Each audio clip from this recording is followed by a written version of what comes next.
Number 8. Marco Siffredi. Italian snowboarder Marco Siffredi was the first person to descend Mount Everest on a snowboard in May of 2001. He reached the summit and then rode down the Northern Couloir back to advanced base camp. In spite of reaching the milestone, Siffredi hadn't achieved his set goal of riding down Hornbian Couloir, which he regarded as the holy grail of snowboarding, as there wasn't enough snow on it at the time. In August of 2012, 23-year-old Siffredi returned to the mountain. He reached the summit once again on September the 8th. He was exhausted after the climb, and as the weather began to change, the 3 Sherpas accompanying him urged Siffredi to abandon his plan. He wouldn't heed their warnings, and after resting for about an hour, started riding down the Hornbian. The Sherpas only spotted him a few more times in the distance. When they reached the point of the last sighting, the tracks made by his snowboard were gone. Siffredi was never seen again, and his body was never found. Number 7. 2014 Ice Avalanche. At 29,031 feet, which is close to the cruising altitude of a commercial airliner, Mount Everest is the world's highest mountain. Reaching its summit is regarded by many mountaineers as a crowning achievement, but the endeavor comes with a number of risks. Falls, avalanches, exposure or health problems associated with exhaustion or altitude are just some of the ways in which death can occur on the treacherous mountain. The Sherpa people are a Tibetan ethnic group living in the most mountainous regions of Nepal. Some are exceptional mountaineers that earn their livelihood by helping climbers achieve the demanding goal of summiting Everest. One of the darkest days in the mountain's history was April the 14th of 2014.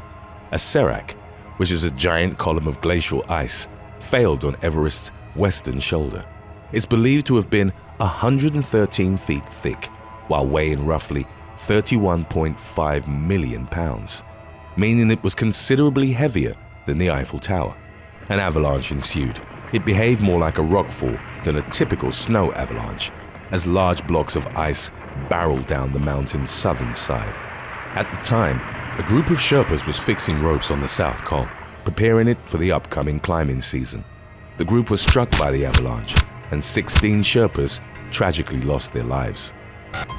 Number 6. 1996 tragedy. One of the most infamous tragedies in the mountain's history occurred in May of 1996. The season was the deadliest that Everest had seen up to that point. The majority of fatalities resulted from the events of May the 10th to the 11th. 8 climbers perished as they were caught in a fast-developing blizzard while descending from the summit. New Zealand mountaineer Rob Hall was leading an adventure consultants expedition. They'd encountered delays at the summit as bottlenecks had formed from other climbers trying to reach the top from the South Col. Hall remained on the mountain with a client who'd run out of supplementary oxygen. Then, at around 5 p.m., the blizzard struck, causing a number of climbers to lose their way on the descent.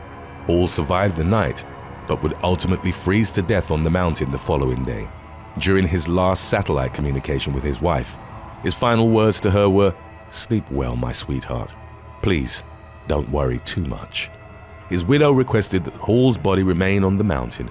3 other members of the Adventure Consultants team died, along with Scott Fisher, who'd led a Mountain Madness expedition, and 3 officers of the Indo-Tibetan Border Police. Number 5. Maria STRYDOM. The upper reaches of Mount Everest, at around 26,000 feet, are known as the death zone. There isn't enough oxygen pressure to sustain human life, as the body uses oxygen faster than it can be replenished. A prolonged stay at such altitudes without additional oxygen will cause a deterioration of bodily functions, leading up to loss of consciousness and death. In 2016, Australian woman Maria STRYDOM and her husband, Robert Gropel, were determined to conquer the 7 summits, which are the tallest mountains on each continent. A strong proponent of the vegan lifestyle, STRYDOM was trying to prove that vegans can do anything and silence doubters who'd claimed they had iron or protein deficiencies. With the summit of Mount Everest roughly 15 minutes away, 34-year-old STRYDOM could no longer continue the ascent. The couple agreed that Gropel should press on while she waited for him. They both believed that STRYDOM was exhausted from the climb, but she was actually suffering from altitude sickness. After summiting, Gropel returned to her and they began their descent. Before long, STRYDOM started hallucinating and struggled to walk or speak, most likely after having suffered a stroke from cerebral edema. Her condition continued to worsen, and after making camp, she died in her husband's arms on May the 20th. Number 4. Babu Chiri Sherpa. Babu Chiri Sherpa started working as a porter on mountaineering expeditions when he was still in his teens. He'd grown up in a small Nepalese village. Babu hadn't received a formal education and had taught himself how to read, as no schools existed in his or the neighboring villages. His dream was to build schools in his community. Babu started to work on Everest expeditions and came to be known as one of the strongest climbers. He reached the summit 10 times, both from the north and south side. Babu accomplished one of the most impressive feats in the mountain's history. In 1999, he spent 21 hours on the summit, without sleeping and without additional oxygen. His record stands to this day. On April the 29th of 2001, the 35-year-old was making his 11th push for the summit. Unfortunately, it would also be his last. He was at Camp 2, situated at around 21,300 feet. It's believed that Babu was taking photos from various angles around the camp when he fell into an unknown crevice. The drop, estimated at roughly 100 feet, was fatal. The following morning, his body was recovered by a Sherpa and 2 Western climbers and taken back to base camp. Number 3. Corpse Landmarks. Since Everest was first summited in 1953, over 300 people have died on the mountain. Due to the many perils of the death zone, the remains of climbers who perish above or near the 26,000-foot limit often remain on the mountain. The Rainbow Valley is an area below the northern ridge that is stretched with the bodies of unsuccessful climbers, covered in brightly colored equipment and perpetually preserved by the freezing temperatures.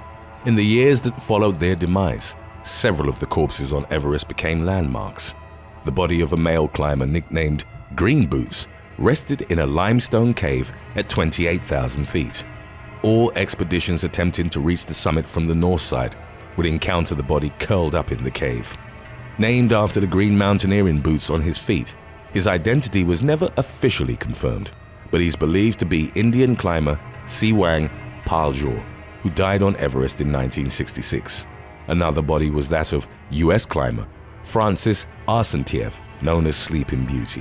In 1998, she became the first woman to reach the summit without bottled oxygen, but died during the descent, along with her husband Sergei. Climbers encountered her body for 9 years before it was ceremoniously removed from view. Hannah-Laure Schmatz was the first woman to die on the upper slopes of Everest in 1979. She collapsed and passed away during the descent on the southern side at around 27,200 feet. Her body was frozen in a sitting position, leaning against her backpack with her eyes open and hair blowing in the wind. The body would come to be known as the German woman and was seen by climbers for years before the wind swept it over the edge and further down the mountain.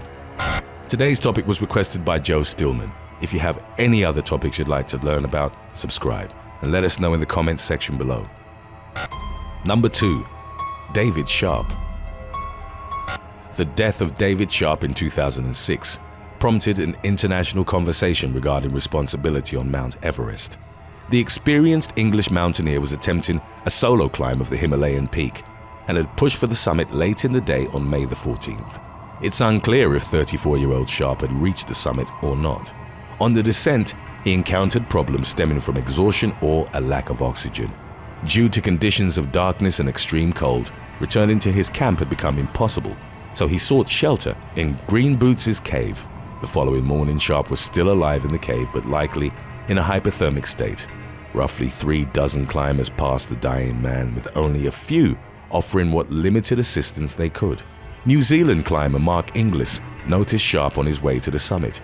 He was subsequently criticized by the media for not helping him and continuing the ascent, in the process becoming the first double amputee to summit Mount Everest.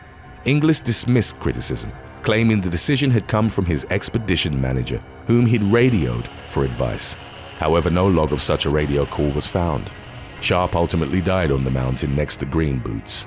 In the aftermath, some mountaineers argued that he could have been restored with oxygen and helped down, while others cited he was beyond saving due to prolonged exposure and lack of oxygen. It's also extremely difficult to bring someone down from the dead zone. Sharp's mother didn't blame other climbers, claiming in an interview, "Your responsibility is to save yourself, not to try to save anybody else." Number 1. Christopher John Kulish. As of the making of this video, Colorado man Christopher John Kulish is the last climber to have died on the world's tallest mountain. The 62-year-old became a member of the Seven Summits Club when he successfully summited after climbing from the southeast route. He then suffered a fatal cardiac event on the descent. Kulish's passing can be attributed to exhaustion and his own physical health, but other factors might have contributed to it. In recent years, long queues have started to form towards the summit. People stand chest to chest, often for hours, as they wait for their turn to reach Everest's apex. One climber from the 2019 season reported, "It was scary. It was like a zoo." Longer queues means that climbers spend more time exposing themselves to the unforgiving conditions of the death zone. Some have argued that the blame partially rests on the Nepalese side of Everest, with the government issuing too many of the $11,000 permits necessary to climb the mountain, in contrast with the Tibetan side, which is reportedly stricter with permits. Thanks for watching. Assuming all your expenses were paid, would you go on an expedition to summit Mount Everest tomorrow? Let us know in the comments section below.